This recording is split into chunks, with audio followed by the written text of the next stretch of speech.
เราควรใช้สื่อนำธรรมะเข้าไปให้ถึงภายในบ้านโรงเรียนองค์กรต่างๆให้มากที่สุดการใช้สื่อจะทำให้ผ่อนแรงและประหยัดทั้งคนและเวลา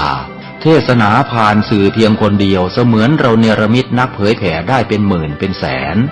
นักเผยแผ่นั้นนอกจากอบรมตามหลักสูตรธรรมดาเพื่อให้ได้วุฒิบัตรรับรองแล้วพึงอบรมเรื่องการเทศนาการเขียนการค้นคว้าซึ่งอาจจะเป็นเรื่องเฉพาะตัว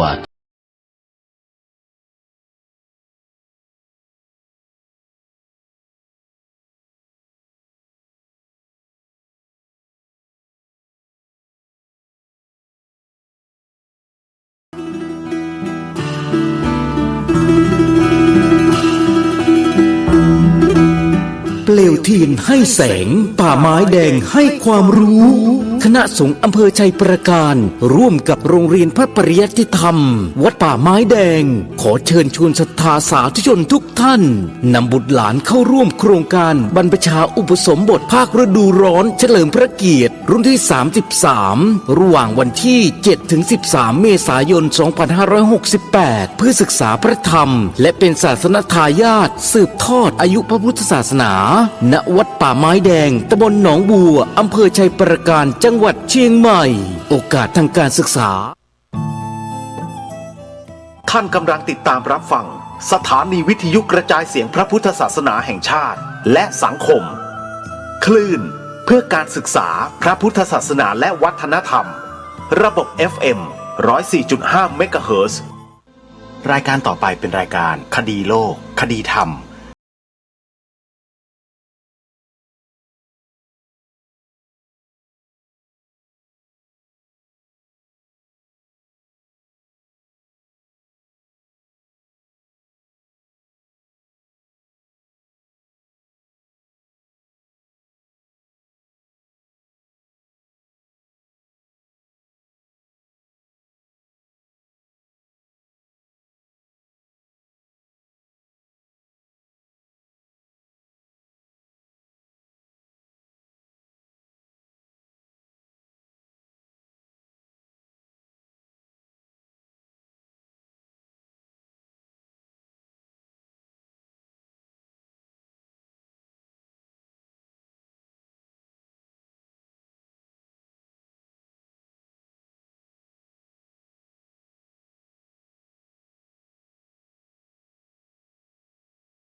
รายการนี้ผ่านโทรศัพท์มือถือของท่านได้ทั่วโลกไม่ว่าท่านจะอยู่หน้าที่แห่งหนตำบลใดในโลกนี้ก็สามารถติดตามรับฟังสถานีวิทยุพระพุทธศาสนาแห่งชาติคลื่นต่างๆได้48สถานีทั่วไทยขอเพียงท่านดาวน์โหลดให้สำเร็จสถานีวิทยุพระพุทธศาสนาก็จะมาอยู่ในโทรศัพท์ของท่านถึง48สถานีเลือกรับฟังสถานีใดก็ได้อย่างอิสระแอปพลิเคชันนี้ได้รับการเอื้อเฟื้อจากวัดป่าจริยธรรมเป็นผู้พัฒนาแอปพลิเคชันนี้ขึ้นมาเพื่อเผยแผ่ธรรมะทางพระพุทธศาสนาโดยตรงให้กับเหล่าบรรดาสาธุชนผู้สนใจใฝ่ธรรมได้ดาวน์โหลดไว้ในโทรศัพท์มือถือระบบ Android เพื่อติดตามรับฟังธรรมะสาระที่ดีเป็นประโยชน์ทุกวันตลอด24ชั่วโมงใครก็ตามที่แนะนำที่บอกต่อให้ผู้อื่น ดาวน์โหลดแอปพลิเคชันนี้สำเร็จผู้นั้นก็จะได้บุญไปด้วยเพราะเท่ากับให้ธรรมะเป็นทานแก่ผู้อื่นพระพุทธเจ้าตรัสยืนยันไว้ว่าสัพพะทานังธรรมะทานังชินาติการให้ธรรมะเป็นทานชนะการให้ทั้งปวงที่พระองค์ตรัสเช่นนี้เป็นความจริงแท้เพราะมนุษย์เรานั้นยังขาดความรู้อยู่เป็นปกติแต่ถ้ามีผู้ใดนำความรู้มาบอกมาเล่ามากล่าวมาอธิบายให้ได้ฟังก็จะเกิดองค์ความรู้เกิดความเข้าใจขึ้นโดยลำดับเพราะฉะนั้นการฟังธรรมะจึงเป็นประโยชน์สูงสุดการให้ธรรมะเป็นทานจึงชนะการให้ทั้งปวงสมดังที่พระสัมมาสัมพุทธเจ้าตรัสไว้ว่าสัพพะทานังธรรมะทานังชินาติแปลความว่าการให้ธรรมะเป็นทานชนะการให้ทั้งปวงวัดป่าจริยธรรมพัฒนาแอปพลิเคชันวิทยุพุทธศาสนาทั่วไทยนี้ขึ้นมาเพื่อรวบรวมสถานีวิทยุธรรมะไว้ในที่เดียวกันแล้วแจกจ่ายออกไปอย่างไม่มีขีดจำกัดผู้ที่มีความสนใจจะดาวน์โหลดแอปพลิเคชันนี้ไว้สักกี่ครั้งกี่ท่านกี่คนกี่ประเทศทั่วโลกก็สามารถดาวน์โหลดได้ไม่มีจำกัดจำนวนเป็นพันเป็นหมื่นเป็นแสนเป็นล้านก็สามารถดาวน์โหลดได้ด้วยแอปพลิเคชันที่ชื่อว่าวิทยุพุทธศาสนาทั่วไทยสถานีวิทยุพระพุทธศาสนาแห่งชาติคลื่นต่างๆรวมอยู่ในแอปพลิเคชันนี้48สถานีทั่วทุกภูมิภาคของประเทศไทยของเราแล้วขอให้พวกเราได้ช่วยกันเผยแพร่ช่วยกันกระจายช่วยกันขยายแอปพลิเคชันนี้ออกไปให้ญาติธรรมของเราญาติของเราพี่น้องเรามิตรสหายเพื่อนร่วมงานสหธรรมิกได้ดาวน์โหลดแอปพลิเคชันนี้ไว้โดยทั่วถึงกันจะเป็นประโยชน์อย่างมหาศาลเลยรายการคดีโลกคดีธรรมนั้นได้รับโอกาสจากครูบาอาจารย์ผู้อำนวยการสถานีวิทยุบางสถานีนำรายการคดีโลกคดีธรรมนี้ออนแอร์ออกอากาศผ่านสถานีวิทยุตามปกติแล้วยังออนไลน์ผ่านระบบโซเชียลเข้าสู่แอปพลิเคชันวิทยุพุทธศาสนาทั่วไทยนี้ด้วยโดยมีสถานีวิทยุดังต่อไปนี้ที่นำออกอากาศตามเวลาดังนี้เวลา 9 นาฬิกาท่านสามารถรับฟังรายการคดีโลกคดีธรรมทางสถานีวิทยุวัดหนองกายวัดอารามมงคลทั้ง2สถานีนี้ได้ในเวลา 9 นาฬิกาและในเวลา 10 นาฬิกาท่านสามารถรับฟังรายการนี้ได้อีกครั้งหนึ่งทางสถานีวิทยุวัดป่าจริยธรรมวัดศรีอุดมวงศ์และวัดสามชุก3สถานีนี้ออกอากาศรายการคดีโลกคดีธรรมในเวลา 10 นาฬิกาจากนั้นเวลา 11 นาฬิกาท่านสามารถรับฟังรายการคดีโลกคดีธรรมได้อีกครั้งหนึ่งทางสถานีวิทยุวัด ฝายหินพร้อมกับถ่ายทอดสดทาง YouTube ที่ช่องวัดฝายหินสามารถติดตามรับฟังพร้อมๆกันได้ทั้งทางแอปพลิเคชันและ YouTube ในเวลา 11 นาฬิกาจากนั้นภาคบ่ายเวลา 13 นาฬิกาสามารถรับฟังรายการนี้ได้อีกครั้งหนึ่งทางสถานีวิทยุวัดบ้านปลาคูนวัดบ้านปลาคูนออกอากาศรายการคดีโลกคดีธรรมในเวลา 13 นาฬิกาหรือบ่ายโมงและในเวลากลางดึก1 นาฬิกาหรือตี 1ท่านที่จำวัดหรือว่านอนดึกๆสามารถรับฟังรายการคดีโลกคดีธรรมได้อีกครั้งหนึ่งทางสถานีวิทยุวัดฝายหินขอกราบขอบพระคุณผู้อำนวยการสถานีวิทยุทุกคลื่นพร้อมด้วยสถานีวิทยุเครือข่ายต่างๆที่นำเนื้อหาสาระของรายการออกอากาศให้สาธุชนทั่วไปได้สดับรับฟังเพื่อร่วมกันทำหน้าที่ของความเป็นพุทธศาสนิกชนไทยของเราอย่างที่ทางรายการย้ำมาโดยตลอดว่าทางรายการนั้นพยายามที่จะนำข่าวสารข้อมูลเหตุการณ์บางกรณี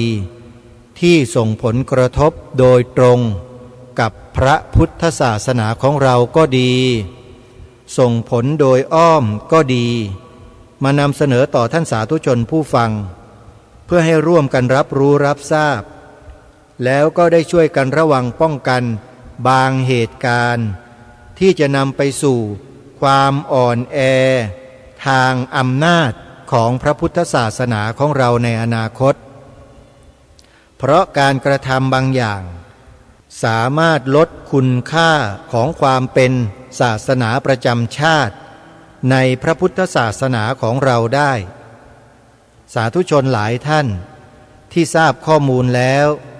ก็จะเข้าใจในเรื่องราวเหล่านี้เป็นอย่างดีแล้วก็ได้ร่วมด้วยช่วยกันในบางโอกาสที่เหมาะสมสำหรับท่านที่ยังไม่ทราบข้อมูลก็ขอให้ท่านติดตามรับฟังรายการนี้ไปตลอดท่านก็จะทราบหรือไปติดตามรับฟังย้อนหลังผ่านทางช่อง YouTube ของวัดฝายหินและช่องธรรมะภาคเหนือได้ครูบาอาจารย์ของเราได้ตัดต่อเป็นวิดีโออัปโหลดลงในช่อง YouTube ไว้ให้พวกเราได้สดับรับฟังย้อนหลังกันลองไปติดตามรับฟังดูกันญาติโยมแล้วก็จะทราบอะไรหลายๆประการที่เราไม่เคยรู้ไม่เคยทราบกันมาก่อนการยึดครองประเทศต่างๆในยุคปัจจุบันนั้นเขาไม่ได้ใช้กองกำลังและอาวุธกันแล้วแต่เขาใช้ข้อมูลข่าวสารผ่านสื่อต่างๆเพื่อครอบงำทางความคิดของคนในสังคมเรื่องนี้เป็นที่รู้เป็นที่ทราบของบุคคลโดยทั่วไปดีอยู่แล้วทางรายการก็ทราบเช่นเดียวกันจึงพยายามที่จะทำหน้าที่เพื่อต่อต้านข่าวสารข้อมูลเหล่านั้นด้วยวิธีการนำเสนอข่าวสารข้อมูลที่ถูกต้องตรงตามสภาวะความเป็นจริงให้กับท่านทั้งหลายได้สดับรับฟังกันแล้วถือไปเป็นหลักการในการดูแลรักษาความมั่นคงของสถาบันหลักของชาติไทยของเราสถาบันนั้นก็คือสถาบันชาติสถาบันพระพุทธศาสนาและสถาบันพระมหากษัตริย์ซึ่งเป็นไปตามกฎหมายรัฐธรรมนูญทุกประการ เป็นหน้าที่ของพวกเราคนไทยทุกคนที่มีบัญญัติไว้ในกฎหมายรัฐธรรมนูญมาตรา50วงเล็บ1ขอให้ทุกท่านไปอ่านไปเปิดดูแล้วจะทราบถึงหน้าที่ของพวกเราทุกคนที่รัฐธรรมนูญกำหนดไว้ให้และอีกหน้าที่หนึ่งก็คือหน้าที่ของพุทธศาสนิกชนไทยเราจะต้องช่วยกันยกพระพุทธศาสนาไว้ให้เหนือกว่าสิ่งใดอย่าให้ลัทธินิกายศาสนาใดๆเข้ามาแทนที่พระพุทธศาสนาของเราเป็นอันขาดซึ่งก็มีคนพยายามทำเช่นนั้นอยู่ท่านที่ไม่เคยติดตามรับฟังรายการนี้มาก่อนเมื่อฟังเช่นนี้แล้วก็อาจจะมีความรู้สึกตะขิดตะขวงใจคิดว่าพระอะไรมาพูดเรื่องแบบนี้ก็เป็นเรื่องธรรมดาของท่านที่ไม่เคยฟังมาก่อนพอมาฟังใหม่ๆก็จะเกิดอาการเช่นนี้ทุกคนแต่พอฟังไปนานๆเข้าฟังไปนานๆเข้าก็จะเริ่มเข้าใจโดยธรรมชาติของการฟังนั่นเองที่ผ่านมาก็มีบางประเภทญาติโยมฟังไม่ได้สับแล้วจับไปกระเดียดบุคคลประเภทนี้ก็มีในสังคมของเราถามว่ามีผลอะไรต่อการทำหน้าที่นี้ไหมไม่มีเลยฮะเพราะคนเหล่านั้นเขาไม่พยายามจะทำความเข้าใจเราก็ไม่ได้ไปบังคับไม่ได้ไปขู่เข็นไม่ได้ไปตำหนิไม่ได้ว่าอะไรสักนิดเพียงแค่ชี้ให้เห็นว่ามีคนประเภทนี้อยู่จริงๆและอีกประเภทหนึ่งก็คือฟังไปฟังมาเลิกไม่เอาแล้วหยุดดีกว่าเพราะมองไม่เห็นประโยชน์ในระยะยาวเห็นว่าพูดอะไรซ้ำๆน่าเบื่อจังเลยเกิดอาการเบื่อขึ้นมาเซ็งขึ้นมาแล้วก็เลิกหายไปเลยโยมแบบนี้ก็มีเหมือนกันแต่ที่หนักกว่านั้นก็คือฟังกันมาอยู่ดีๆเคยสนับสนุนเคยส่งเสริมเคยอะไรต่างๆเป็นอย่างดีเลยนะอยู่มาหยุดไม่ฟังหยุดไปสักพักหนึ่งมาฟังใหม่พอมาฟังใหม่ทีนี้รับไม่ได้กลายเป็นคนอีกคนหนึ่งไปเลยมาพูดอย่างนู้นอย่างนี้อย่างนั้นอะไรต่างๆมากมายเพื่อไม่ให้พูดไม่ให้กล่าวเช่นนี้ประเภทนี้ก็มีท่านผู้ฟังมีหลากหลายฮะคนในสังคมของเราเนี่ยนี่แหละเขาเรียกว่าความคิดเห็นที่แตกต่างกันย่อมเป็นเรื่องปกติและเป็นเรื่องธรรมดาของผู้คนในสังคมความคิดอันหนึ่งที่อาจจะเคยเกิดขึ้นมาแล้วและดำรงมั่นอยู่ระยะหนึ่งต่อมาความคิดนั้นก็เริ่มจะมีการเปลี่ยนแปลงผันแปรไปทีละเล็กทีละน้อยจนกลายเป็นความคิดที่ตรงกันข้ามก็ได้ทุกอย่างมันอยู่ที่เหตุปัจจัยพระสัมมาสัมพุทธเจ้าที่ทรงเป็นพระพุทธเจ้าผู้ทรงปัญญาธิกะก็เพราะเหตุว่าพระองค์ตรัสรู้ถึงเหตุปัจจัยทั้งหลายทั้งปวงอย่างละเอียดลึกซึ้งซึ่งไม่มีศาสดาเทวดาพระเจ้าที่ไหนองค์ใดศาสนาลัทธิใดจะมีความรู้เสมอเหมือนพระสัมมาสัมพุทธเจ้าพระองค์นี้เลยแม้แต่พระสัมมาสัมพุทธเจ้าองค์ก่อนๆก็ไม่มีพระองค์ใดที่จะมีพระปัญญาอันยิ่งเหมือนอย่างพระสมณโคดมหรือพระสัมมาสัมพุทธเจ้าของเราในองค์ปัจจุบันที่เราศึกษาพระธรรมของพระองค์อยู่พระองค์นี้คือพระพุทธเจ้าทรงปัญญาธิกะนะโยมไม่ใช่ศรัทธาธิกะไม่ใช่วิริยาธิกะนะ เป็นปัญญาธิกะคือพระพุทธเจ้าผู้ทรงเฉลียวฉลาดสุดๆในจักรวาลไม่มีใครเสมอเหมือนพระองค์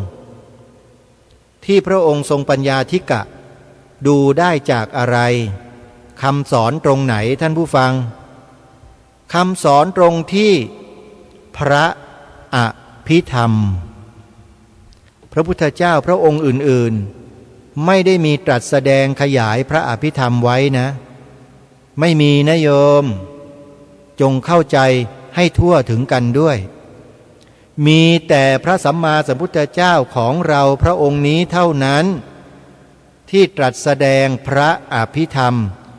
อย่างพิสดารสุดๆโดยเฉพาะคัมภีร์มหาปัฏฐานญาติโยมสาธุชนทุกท่านเราเนี่ยถือว่าเป็นมนุษย์ที่มีความโชคดีสุดๆในจักรวาลด้วยนะไม่ใช่เฉพาะในประเทศไทยโยมไม่ใช่เฉพาะในโลกนะในจักรวาลเลยนะที่เราได้ศึกษาพระธรรมคำสอนของพระสัมมาสัมพุทธเจ้าพระองค์นี้สั่งสมปัญญาบารมีไว้ในชาตินี้เรียบร้อยแล้วโดยเฉพาะใครที่ได้ศึกษาพระอภิธรรมเนี่ยโชคดีสุดๆสิ่งที่สัญญาจำได้หมายเอาไว้แล้วนำไปพิจารณาจนเกิดเป็นองคุณของปัญญาสัมมาทิฏฐิขึ้นเนี่ยจะติดตัวผู้นั้นไปตลอดทุกภพทุกชาติเลยโยมอาตมาภาพอธิษฐานจิตอยู่เสมอว่าไม่ว่าชาติหน้าชาติใดๆก็แล้วแต่จะไปเกิดเป็นอะไรก็แล้วแต่ภพภูมิไหนก็แล้วแต่ขอให้สิ่งหนึ่งอย่าได้ขาดสูญไปจากใจของข้าพเจ้าเลยสิ่งนั้นที่อธิษฐานไว้ก็คือปัญญาสัมมาทิฏฐิขออย่างเดียวไม่เคยขออย่างอื่นเลยโยมปัญญาสัมมาทิฏฐินี่แหละจะเป็นเหตุแห่งการพ้นทุกข์ในอนาคตอย่างไม่ต้องสงสัยเลยโยมเราในชาตินี้จะท่องอยู่ในวัฏฏะสงสารในจิตของเราไม่ว่าจะด้วยเรื่องใดกรณีใดก็แล้วแต่อธิษฐานจิตไว้เสมอว่าขออย่าให้ปัญญาสัมมาทิฏฐิล่วงพ้นไปจากจิตใจของข้าพเจ้าเลยขอแค่นี้แหละโยมอันนี้ไม่ทราบเหมือนกันว่าท่านใดจะอธิษฐานจิตเช่นนี้หรือไม่แต่สำหรับผมและอาตมาภาพอธิษฐานอย่างนี้จริงๆตั้งแต่พรรษาแรกมาแล้วตั้งแต่ได้เจริญสติปัฏฐานสี่ได้ศึกษาพระอภิธรรมมัทธสังคหะตั้งแต่ชั้นจุลตรีจุลโทจุลเอก2 ปีในการอยู่สำนักปฏิบัติวิปัสสนากรรมฐานอธิษฐานอย่างเดียวขอปัญญาสัมมาทิฏฐิจงฝังแน่นอยู่ในขันธสันดานของข้าพเจ้าอย่าเลือนลางจางหายไปแม้แต่นิดเดียวเลยขอแค่นี้โยมเกิดชาติหน้าฉันใดไปอยู่ที่ใดไปเป็นอะไรก็แล้วแต่ขอแค่ปัญญาสัมมาทิฏฐิอย่าจางคลายหายไปจากจิตใจเลยไม่กลัวภพภูมิต่างๆและอนาคตจะเกิดเป็นอะไรก็ช่างขอให้ปัญญาสัมมาทิฏฐิคงมั่นไว้ในใจเสมอสักวันหนึ่งก็จะต้องเวียนมาเป็นมนุษย์พบพระพุทธศาสนาสั่งสมสติปัญญาสัมมาทิฏฐิเพิ่มพูนยิ่งขึ้นไปอีกแรงอธิษฐานนี้แหละน่าจะส่งผลให้ชีวิตในปัจจุบันของข้าพเจ้าหรือของอาตมาหรือของกระผมเนี่ยต้องวนมาสู่กระแสแห่งธรรมเหล่านี้อย่างง่ายดายและอย่างไม่คาดคิดอย่างที่เคยเล่าให้ท่านสาธุชนได้ฟังนะโยมบวชตามประเพณีให้พ่อให้แม่บวชแล้วก็สวดมนต์ไปออกกิจนิมนต์ นะไม่ได้ศึกษาเล่าเรียนพระธรรมคำสอนเพราะว่าอยู่วัดในหมู่บ้านโยมไม่ได้ว่าวัดนะโยมวัดต่างๆก็จะเป็นอย่างนี้กันส่วนมากคือรักษาบุญประเพณีทางพระพุทธศาสนาเอาไว้ซึ่งเป็นสิ่งที่ดีนะไม่ใช่ไม่ดีแต่ยังไม่ถึงที่สุดอาตมาภาพมีเหตุมีเหตุเพราะอะไรตาเนี่ยสายตามันซุกซนมันชอบสังเกตมองนั่นมองนี่ดูนู่นดูนี่แล้วชอบคิดก็ไปเหลือบเห็นทิศนุ่งขาวห่มขาวเดินจงกรมอยู่เดินไปเดินมาเดินไปเดินมาก็ไปสอบถามว่าทำอะไรเขาบอกเดินจงกรมสมัยนั้นอาตมาภาพบวชใหม่ๆยังไม่รู้หรอกว่าไอ้คำว่าเดินจงกรมมันคืออะไรอาตมาก็เลยไปเถียงแกบอกเดินจงกรมอะไรเห็นเดินตรงไปตรงมาถอยหน้าเดินหน้าถอยหลังเดินกลับเดินไปเดินมาเป็นเส้นตรงแบบนี้มันจะไปกลมอะไรเดินจงกรมมันต้องกลมๆอย่างนี้ไม่ใช่เหรอเนี่ยไปพูดกับเขาอย่างนี้โยมจริงๆไม่รู้เรื่องอะไรเลยจากนั้นเขาก็อธิบายให้ฟังเห็นไหมฮะคนมันจะได้มีโอกาสมาศึกษาเล่าเรียนพระธรรมคำสอนพระสัมมาสัมพุทธเจ้าอย่างสูงสุดคือพระอภิธรรมโยมยังไงมันก็หนีไม่พ้นมันก็ต้องได้เข้ามาศึกษาจริงๆแล้วแถมยังได้ปฏิบัติสติปัฏฐาน4ด้วยนี่แหละที่มาที่ไปของชีวิตก้อนเนื้อก้อนนี้ที่กำลังพูดอยู่เนี่ยโยมมันมาอย่างนี้ไม่ใช่มาดุ่มมาแล้วก็มาจัดรายการวิทยุมาพูดมั่วๆไม่ใช่นะไม่ใช่ว่าไม่มีความรู้นะโยมไปถามพระสงฆ์สามเณรที่รู้จักคุ้นเคยที่เคยอยู่สำนักเดียวกันดูก็ได้พระมหาปราโมทย์ท่านพระอาจารย์สมบูรณ์วัดป่าหนองปลิงบ้านไร่ป่าตำบลหนองแหนอำเภอพนมสารคามฉะเชิงเทราดูก็ได้ท่านสมบูรณ์จะรู้จักดีหรือพระอาจารย์วรพจน์อุปสันโตเจ้าวาดวัดป่าบุญคุ้มเกล้าอำเภอแปลงยาวจังหวัดฉะเชิงเทราก็ได้หรือวัดป่าธรรมสุขที่อำเภอนายายอามจังหวัดจันทบุรีพระอาจารย์ประหลัดปรีชาวีรธรรมโมไปถามครูบาอาจารย์เหล่านี้ดูก็ได้หรือแม้แต่สายวัดสุวรรณประสิทธิ์ท่านพระอาจารย์สำราญท่านพระอาจารย์มนตราอย่างเนี้ยนะลองถามท่านดูท่านรู้จักกันมาก่อนทั้งนั้นนะเคยปฏิบัติวิปัสสนากรรมฐานตามแนวสติปัฏฐานสูตรโดยมีครูบาอาจารย์ก็คือหลวงพ่อบุญเลิศเหมโกเจ้าสำนักวัดสุวรรณประสิทธิ์ในอดีตนะฮะก็เรียนรู้จากท่านแล้วท่านเรียนรู้มาจากไหนหลวงพ่อบุญเลิศเรียนรู้มาจากสำนักวัดมหาธาตุยุวราชรังสฤษฎ์โดยพระเดชพระคุณหลวงพ่อเจ้าคุณพระธรรมธีรราชมหามุนีโชดกญาณสิทธิคณาจารย์เอกฝ่ายวิปัสสนาธุระของประเทศไทยของเรานี่คือที่มาที่ไปท่านผู้ฟังเพราะฉะนั้นสาธุชนท่านผู้ฟังหลายๆท่านหลายคนหลายองค์หลายรูปฟังผมพูดรายการแบบนี้แล้วเนี่ยหลายท่านก็คิดว่าจะมีความรู้อะไรทางธรรมมาพูดจาแบบนี้พูดแต่เรื่องธงชาติพูดแต่เรื่องความมั่นคงของศาสนาพูดแต่เรื่องศาสนาประจำชาติท่านอย่าคิดเอาเองท่านทั้งหลายท่านต้องศึกษาภูมิหลังให้ดีไปศึกษาประวัติความเป็นมาให้ดีท่านผู้ฟังไม่ใช่ไม่มีความรู้มีแต่สิ่งที่มีความสำคัญในปัจจุบันทันด่วนก็คือเรื่องความมั่นคงของสถาบันพระพุทธศาสนาของเราที่กำลังถูกบ่อนถูกแซะถูกตัดถูกทำลายลงเรื่อยๆด้วยกลวิธีต่างๆนานามากมายหลายประการที่พวกเราชาวพุทธบริษัทไม่ทราบไม่รู้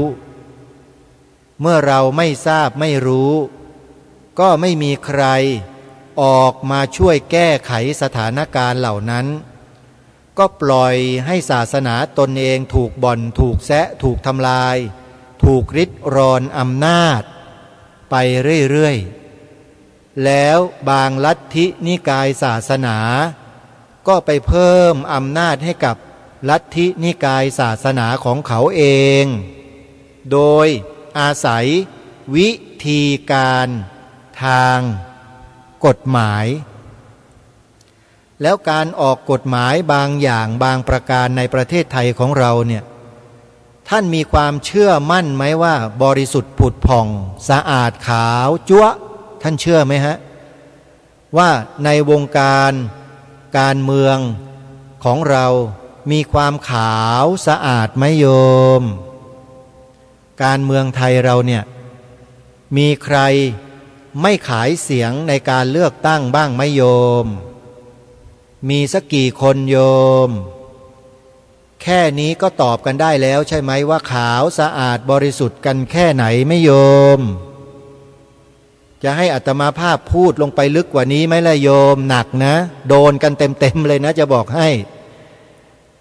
นี่แหละคือที่มาที่ไปของการบ่อนแซะทำลายพระพุทธศาสนาของเราด้วยวิธีการเหล่านั้นแหละใครที่เป็นลูกศิษย์ของพระอาจารย์สมภพโชติปัญโยกลับไปฟังธรรมบรรยายในเรื่องเหล่านี้ของท่านเสียใหม่ฟังกันให้กระจ่างหน่อยโยมแล้วจะได้รู้ว่าพระอาจารย์ได้พูดถึงเรื่องอะไรบ้างเกี่ยวกับเรื่องความมั่นคงของพระพุทธศาสนานี่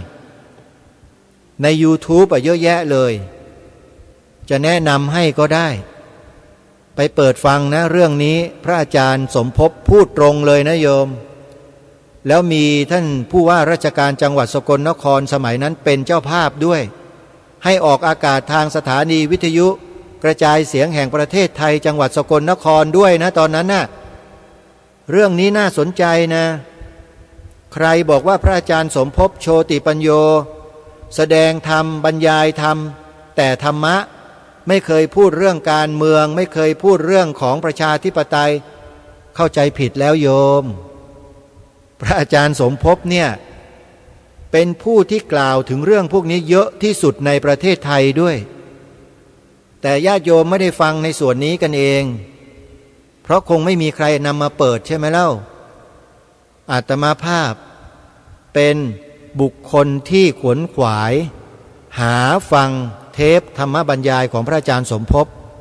มาโดยตลอดแล้วก็รู้จักกับผู้ที่จัดทำเทปคาสเซ็ตนำธรรมบรรยายของพระอาจารย์สมภพเผยแพร่โดยตรงด้วยพระอาจารย์พรชัยเป็นผู้จัดทำสิ่งต่างๆเหล่านี้ออกเผยแพร่ของพระอาจารย์ทั้งหมดเมื่อรู้จักกันโดยตรงแบบนี้มีหรือที่อาตมะและกระผมจะไม่ได้ฟังธรรมบรรยายของพระอาจารย์อย่างทั่วถึงผมฟังมาหมดนะฟังจนเกลี้ยงเกลาหมดแล้วท่าน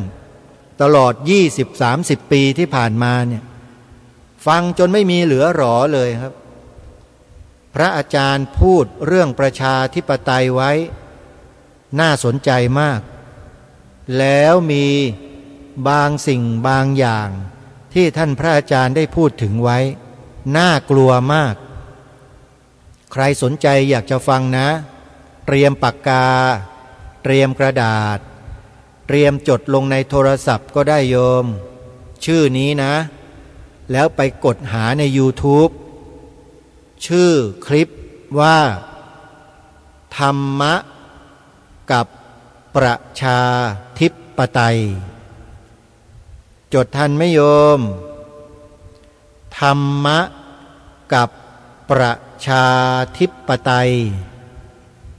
ลูกศิษย์ลูกหาพระอาจารย์สมภพที่มุ่งมั่นปฏิบัติแต่อานาปานสติไม่ได้สนใจในสิ่งที่พระอาจารย์สมภพท่านได้พูดได้กล่าวตรงนี้ไว้เนี่ยน่าเสียดายนะที่เกิดมาเป็นลูกศิษย์ของท่านแล้วไม่ได้มีโอกาสได้ฟังจึงขอวิงวอนขอร้องให้เปิดฟังคลิปของพระอาจารย์ในส่วนนี้สักนิดหนึ่งเถอะจะได้เข้าใจตรงกันไม่ต้องมาต่อว่ากันอีกเป็นบาปโยมชื่อคลิปนะอีกครั้งหนึ่งโยมจดนะจดชื่อคลิปว่าธรรมะกับประชาธิปไตยโว้ยฟังจำง่ายๆไม่ต้องไปจดก็จำกันได้ธรรมะกับประชาธิปไตย แล้วก็พิมพ์ต่อท้ายชื่อพระอาจารย์ไว้นิดนึงพระอาจารย์สมภพโชติปัญโยเดี๋ยวจะนำมาเปิดให้ฟังกันดีไหมในรายการเนี่ยน่าจะดีนะโยมอ้าวตกลงเดี๋ยวจะนำมาเปิดให้ฟังกันนี่แหละสัปดาห์นี้แหละโยมน่าจะเป็นตั้งแต่วันที่17 18 19 20ไปนี่แหละเปิดให้ฟังกันเต็มอิ่มเลยโยมงานนี้พระอาจารย์บรรยายไว้เมื่อปีไหนอย่างไรโยมลองไปดูในคลิปนะแล้วที่สำคัญก็คือเจ้าภาพใหญ่ที่นิมนต์พระอาจารย์สมภพไปบรรยายธรรมเรื่องนี้ก็คือผู้ว่าราชการจังหวัดสกลนครในอดีตชื่อเสียงเรียงนามมันก็มีอยู่ในคลิปนั่นแหละแล้วก็ขอให้ออกอากาศทางสถานีวิทยุกระจายเสียงแห่งประเทศไทยด้วยฟังกันนะโยมนะจะได้ไม่ต้องมาว่าอาตมาอีกว่ามาพูดอะไรเรื่องการเมืองเรื่องประชาธิปไตยเรื่องอะไรก็ครูบาอาจารย์พระอาจารย์สมภพท่านเป็นแบบอย่างเอาไว้อะ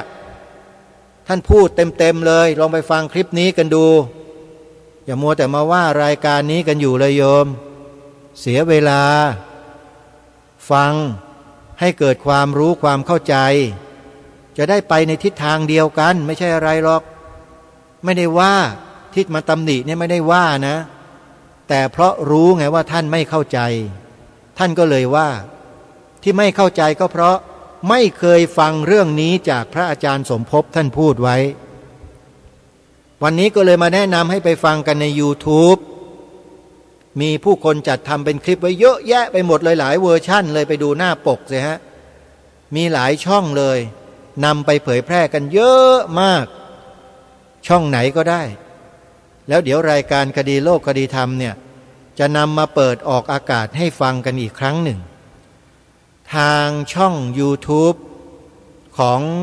ทางวัดไตรสิกขาหรืออย่างไรก็ไม่ทราบแหละนำมาเปิดเป็นช่วงเป็นตอนละ30 นาที30 นาทีน่าฟังมากเดี๋ยวจะเปิดให้ฟังกันตั้งแต่วันที่17 กุมภาพันธ์เป็นต้นไป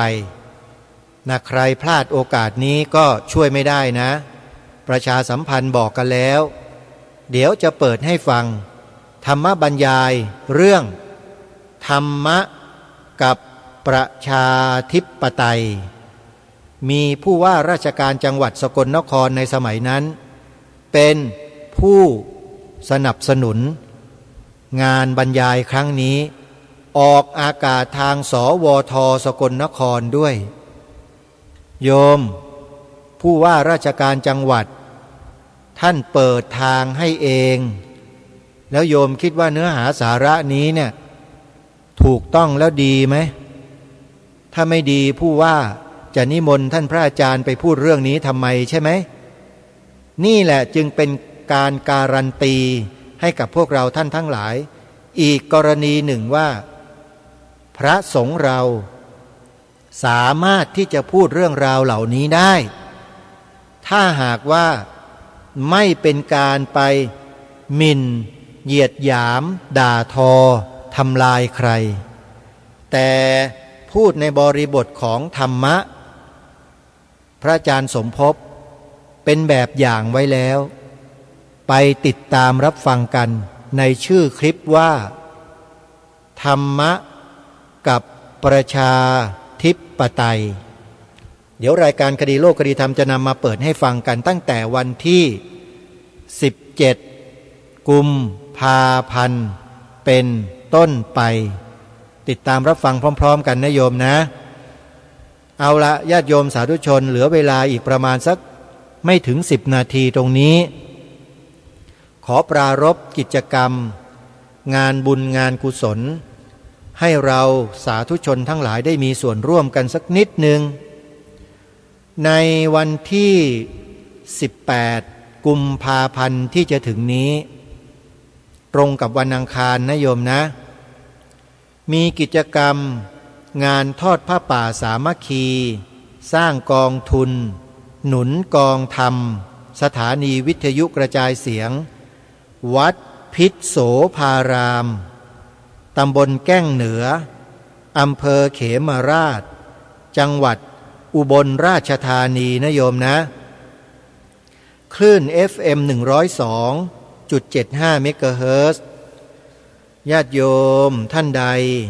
ที่สนใจจะร่วมทำบุญสนับสนุนสร้างกองทุนหนุนกองธรรมให้กับสถานีวิทยุวัดพิษโสภารามโยมสามารถติดต่อรายละเอียดไปได้ในเฟซบุ๊กของวัดพิษโสภารามได้โดยตรงนะโยมนะจะมีข้อมูลโทรศัพท์มีเบอร์บัญชีต่างๆอยู่ในช่องของวัดพิษโสภารามในเฟซบุ๊กในเพจไปติดตามกันได้เลยนะโยมนะและงานก็จะจัดในวันที่18 กุมภาพันธ์ใครสะดวกก็เดินทางไปร่วมบุญกันอีกวัดหนึ่งสถานีหนึ่งที่จัดงานในลักษณะเดียวกันคือทอดผ้าป่าสามัคคีสร้างกองทุนหนุนกองธรรมสถานีวิทยุเช่นเดียวกันนั่นก็คืองานครบรอบ20 ปีสถานีวิทยุพระพุทธศาสนาแห่งชาติประจำจังหวัดเลยวัดป่าจริยธรรมตำบลนาดอกคำอำเภอนาด้วงจังหวัดเลยในระหว่างวันที่8 9 มีนาคมศกนี้8 9 มีนาคมนะโยมนะไปร่วมบุญกันที่วัดป่าจริยธรรมแล้วงานก็จะมีไปถึงวันที่10 มีนาคมด้วยนะจะมีกิจกรรมหลากหลายมากมายโดยเฉพาะการส่งเสริมงานเผยแผ่พระพุทธศาสนาของวัดป่าจริยธรรมโยมช่วยสนับสนุนทำบุญที่วัดป่าจริยธรรมในส่วนนี้นะได้บุญมหาศาลเพราะวัดป่าจริยธรรมนี้แหละที่ทำสื่อออนไลน์แอปพลิเคชันวิทยุพุทธศาสนาทั่วไทยให้พวกเราชาวพุทธทั้งโลกได้ดาวน์โหลดแอปพลิเคชันนี้ไปฟังธรรมะกันตลอด24 ชั่วโมงผู้จัดสร้างพัฒนาแอปพลิเคชันนี้ก็คือ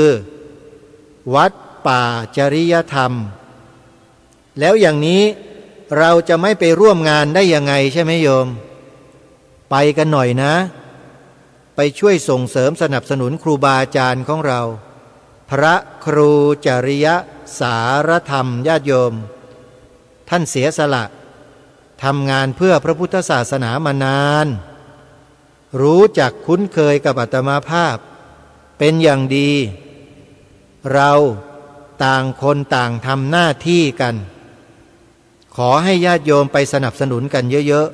ๆ8 9 10 มีนาคมนะโยมนะไปทำบุญกันที่วัดป่าจริยธรรมในส่วนของภาคเหนือโยมวัดหนึ่งกำลังสร้างอุโบสถทรงเจดีย์พุทธคยากำลังซื้อที่ดินผนวกเข้าเป็นของวัดเพื่อสร้างสำนักปฏิบัติธรรมกำลังทำกิจกรรมต่างๆที่เป็นมหากุศลผลบุญเยอะๆมากมายหลายรายการญาติโยมที่อยู่ทางภาคเหนือฟังอาตมานะ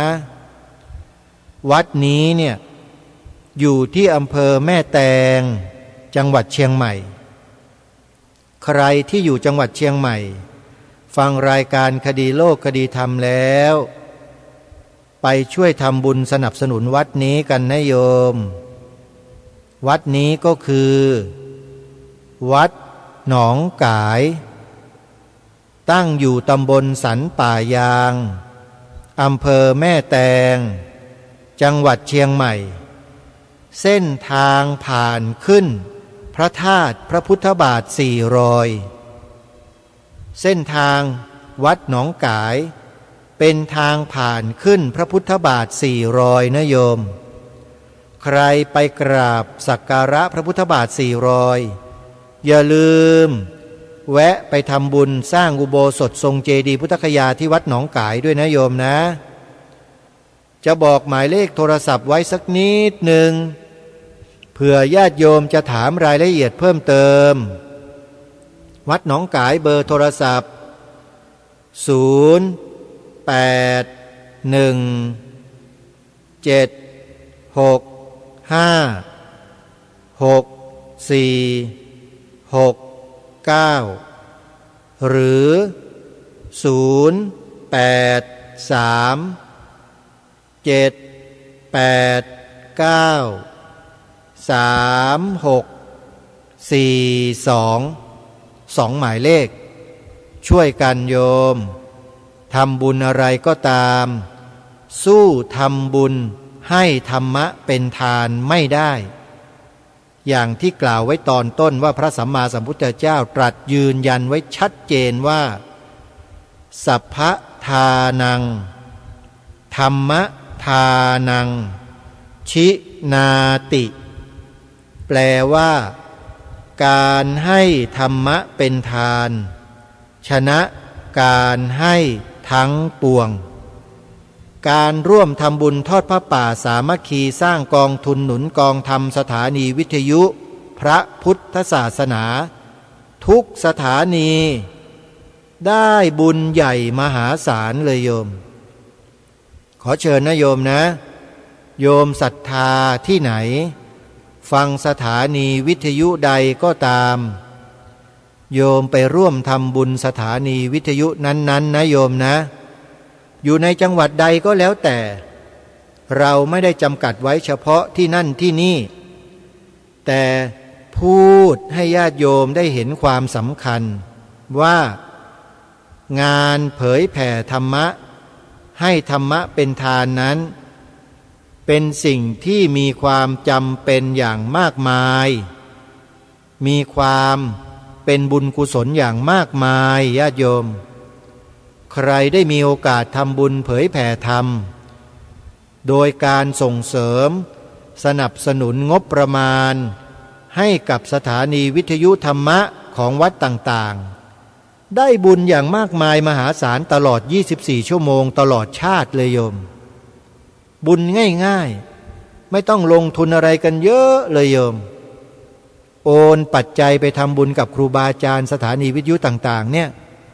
บุญก็เกิดขึ้นตลอด24ชั่วโมงแล้วอย่าลืมนะโยมนะวัดป่าจริยธรรมอำเภอนาด้วงจังหวัดเลยวัดศรีอุดมวงศ์อำเภอวังสะพุงจังหวัดเลยวัดอารามมงคลอำเภอยางตลาดจังหวัดกาฬสินธุ์วัดบ้านปลาคูนอำเภอโพนทรายจังหวัด101วัดสามชุกอำเภอสามชุกจังหวัดสุพรรณบุรีวัดฝายหินอำเภอเมืองจังหวัดเชียงใหม่วัดหนองกายอำเภอแม่แตงจังหวัดเชียงใหม่เป็นต้นสถานีวิทยุที่เอ่ยนามเหล่านี้ออกอากาศรายการ24ชั่วโมงโยมทำบุญแล้วได้บุญเยอะขออนุโมทนาบุญทุกท่านนะโยมนะอย่าลืมนะญาติโยมที่นัดหมายไว้17กุมภาพันธ์เป็นต้นไปฟังธรรมบรรยายของพระอาจารย์สมภพโชติปัญโยในหัวข้อเรื่องธรรมะกับประชาธิปไตยใครที่คิดว่าพระอาจารย์สมภพรูปนี้ไม่ได้พูดเรื่องการเมืองเสียใจด้วยพระอาจารย์สมภพนี่แหละคอการเมืองโดยตรงเลยโยมลองไปฟังดูนะแล้วอย่าเพิ่งตำหนิผู้ดำเนินรายการที่พูดอย่างนี้ถ้าหากยังไม่ได้ฟังพระอาจารย์สมภพพูดเรื่องการเมืองนะคลิปนี้ท่านพูดเรื่องประชาธิปไตยชัดเจนพูดแรงด้วยนะโยมลองไปฟังกันดูนะโยมนะใครที่ใจร้อนไปเปิดในคลิป YouTube ในช่อง YouTube ได้เลยเรื่องธรรมะกับประชาธิปไตย พระอาจารย์สมภพโชติปัญโยพิมพ์ชื่อของพระอาจารย์ห้อยท้ายไว้ด้วยแล้วจะเจอคลิปของพระอาจารย์ท่านวันนี้เวลาของรายการหมดท่านผู้ฟังต้องขอสมมติยุติไว้แต่เพียงเท่านี้พบกับรายการได้ใหม่ในวันต่อไปขอความสุขความสวัสดีในธรรมแห่งองค์สมเด็จพระบรมศาสดาสัมมาสัมพุทธเจ้าจงปรากฏเกิดมีขึ้นในจิตใจของท่านผู้ฟังทุกท่านทุกคนเทินขอเจริญพร